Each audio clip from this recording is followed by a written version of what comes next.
Hi, this is Tracy HD, and I'm here to do the weekly Oracle and Tarot card reading. And today I am using the Oracle of the Seven Energies by Colette Baron Reid. This was the deck that called to me today, and I'm just really feeling it. There's nothing like a good Colette Baron Reid Oracle deck to start your day. So here we go. We're going to be using this as a pick a card reading if you'd like, 1, 2, or 3, or a blended reading with all 3 cards, beginning, middle, and end of the week. If you'd like to purchase this amazing Oracle of the Seven Energies, just click the link in the description box down below. As I shuffle the deck, I'm asking all light beings, angels, and God, please relay the message I need to share with my viewers the highest good of all. The beginning of the week, I'm going to take a card from the top. Middle of the week, I'm going to take a card from the center, or card number 2. This is card 1 or 2 for those of you doing pick a card. And the bottom card is going to be card 3 or the end of the week. Okay, and let's see what we have here today. If you've picked card number 1 or the beginning of the week, we have exposed and revealed. Okay, and this is card number 21 for those of you that follow numerology. Okay, and the card is saying when you experience shame, you don't just feel you've done something wrong. You feel like you are wrong, fundamentally flawed. Know that life loves you and the universe doesn't make junk, only magic. However, many social interactions, especially online, are steeped in distorted, unhealthy ways of expressing pain by shaming.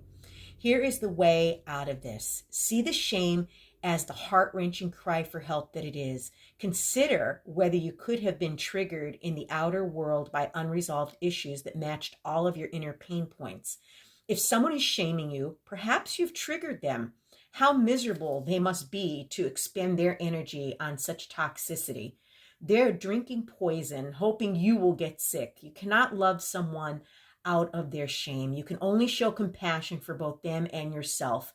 Set healthy boundaries and refuse to fan the flames. And we run into so many of these toxic people online especially. And I always say to myself, well, you know what? They must be in their own private hell to feel the need to shame you or someone else or say something toxic to them. What they say about us says a lot about them. Okay. And, it's no excuse. I'm not making excuses for these people. If maybe they had a hard life or something bad happened to them, it still doesn't give them the right to be toxic towards other people.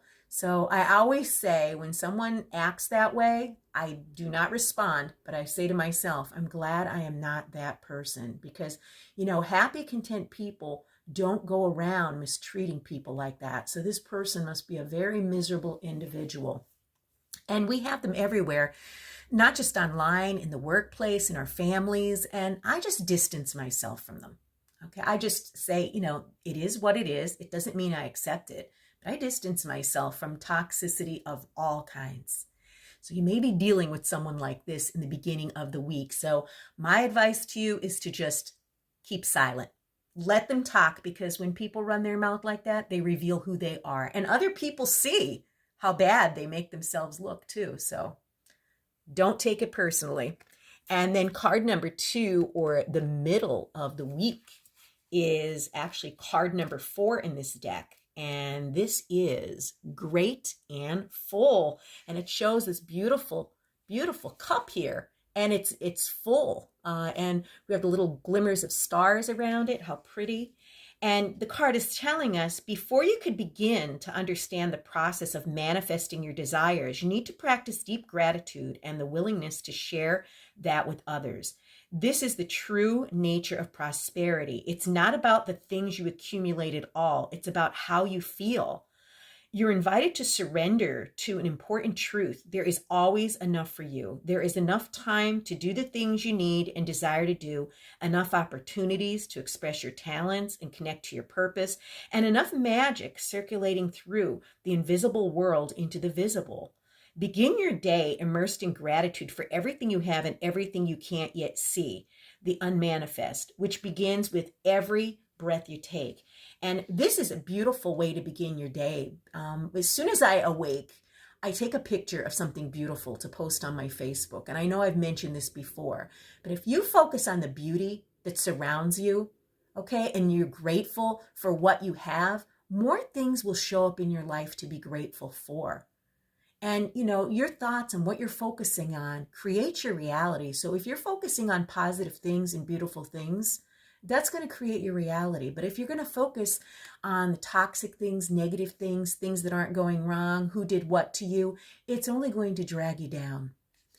And then the third card, for those of you who picked card 3 or the end of the week, it is card number 11 in this deck. And the words on the card are in perfect harmony. And this card is telling us that you're entering a time of healthy, harmonious partnerships. Collaboration is key here, as you're invited to explore the potential inherent in making a commitment to another person, a group, or even a commitment to yourself. Know that you're bringing different gifts to the table. You don't have to be in exact lockstep with everyone else. Being your authentic self actually brings you into alignment with others.